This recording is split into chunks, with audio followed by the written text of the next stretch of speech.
Hi, and for today's video ay ituturo ko sa inyo kung paano mag-inquire balance dito sa inyong Connect to Card.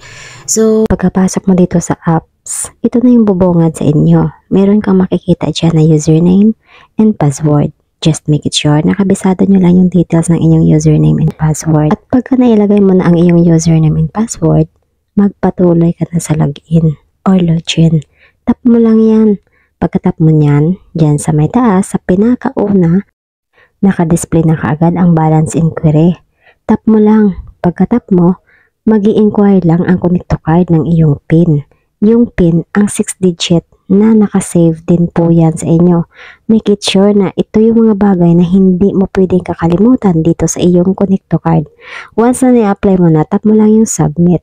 Pagka-tap mo ng submit, ito na bubungad sa iyo ang iyong dashboard and of course yung amount ng inyong pinangako ang ipon.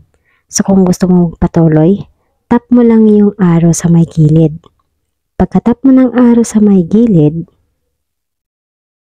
ito naman yung bubungad sa iyo ang whole dashboard mo. So makikita mo dito yung date and time, of course yung current and yung outstanding balance mo, kung magkano ang pwede mong ma-withdraw at yung buong detalye ng inyong account.